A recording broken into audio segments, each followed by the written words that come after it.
দর্শক, স্বাগত জানাচ্ছি এনটিভি অনলাইনে। আমি নেত্রকোনা থেকে যুক্ত আছি ইবাদ হোসেন। আপনারা জানেন বর্তমানে দেশে ক্ষমতায় রয়েছে অন্তর্বর্তীকালীন সরকার।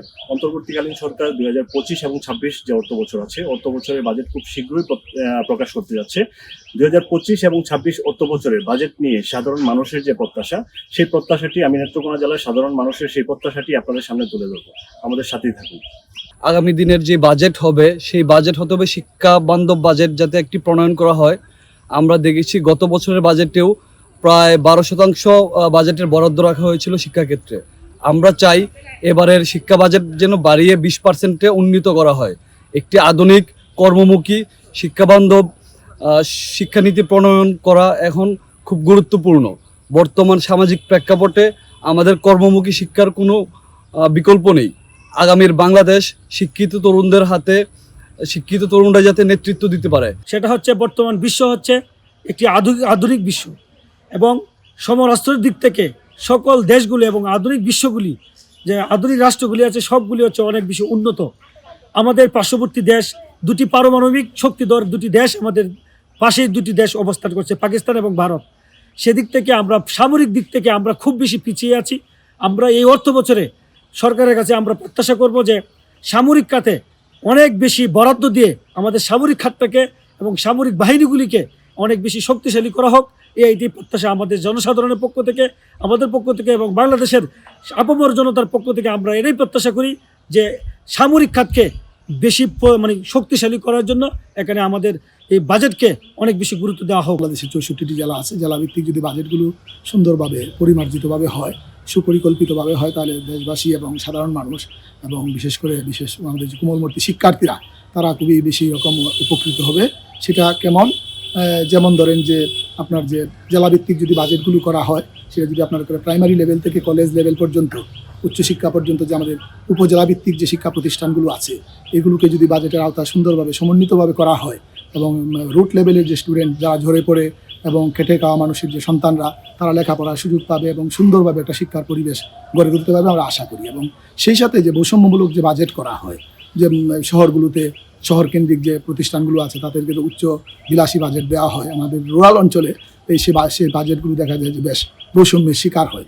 আমি একজন শিক্ষক হিসাবে বলবো যে বাংলাদেশের যে শিক্ষার মান নিয়ে যে পর্যালোচনা হয়, সেই ক্ষেত্রে বাজেটের বিষয়টা যেন সুন্দরভাবে আলোচনা সমালোচনার কেন্দ্রবিন্দুতে স্থান পায় এবং সেটা যেন রুরাল শিক্ষাভিত্তিক এবং তৃণমূল পর্যায়ে সেই বাজেটটা যেন স্বতঃস্ফূর্তভাবে, এবং যারা বিশিষ্টজন আছেন যারা বাজেটের পরিকল্পনা করবেন এবং স্বতঃস্ফূর্তর সাথে তারা কাজটা করবেন, সেই বাজেটগুলো যেন এই তৃণমূল পর্যায়ে সকল শিক্ষা প্রতিষ্ঠান, শিক্ষক, শিক্ষার্থীরা, সংশ্লিষ্ট অভিভাবকরা সহ সকলেই যেন এই সম্পর্কে সম্যক ধারণা পেতে পারে এবং সেই সুবাদে যেমন সুফলও পেতে পারে, সেই প্রত্যাশাই আমরা যারা সাধারণ মানুষ আছি দেশে, যেন জিনিসের দামগুলো যেন নাগালের ভিতরে থাকে, আমরা যেন সাধারণ মানুষ যেন ভালো থাকি। আমরা বাজেট নিয়ে অত চিন্তিত না, আমরা যেন সাধারণ যে দ্রব্যমূল্যের দামটা আমরা নিত্য প্রয়োজনীয় যেগুলা কিনি, এগুলি যেন আমাদের হাতের নাগালে থাকে, তাইলে আমরা ভালো থাকবো। সরকারের উচিত দেশের সামরিক বাহিনীকে শক্তিশালী করা। সামরিক বাহিনী যদি শক্তিশালী না হয়, তাহলে অন্য যে কোনো দেশ থেকে আমাদের জনগণের উপর আক্রমণ হতে পারে, আমাদের দেশের উপর আক্রমণ হতে পারে। তাই আমাদের সামরিক বাহিনীদের উপর আমাদের সরকারের নজর দেওয়া উচিত এবং সামরিক খাতে ব্যয় করা উচিত। আমরা চাই সেই বাজেটে যেন নিত্য প্রয়োজনীয় যে পণ্য সামগ্রী আছে তার দাম যেন সহনীয় মাত্রায় থাকে, তা যেন মানুষের হাতের নাগালের মধ্যে থাকে। যেমনটা আমরা রমজানের সময় দেখেছি, নিত্য প্রয়োজনীয় দ্রব্যের মূল্য কিছুটা সহনীয় মাত্রায় ছিল। আমরা কিন্তু বাজেট টাজেট বুঝি না, আমরা চাই সাধারণ মানুষ, জনগণ যেন চাউল, ডাল, সবকিছু দ্রব্যমূল্য যেন কম থাকে। আমরা যেন সাধারণ মানুষ এই সবসময় একটু সস্তা খাইতে পারি।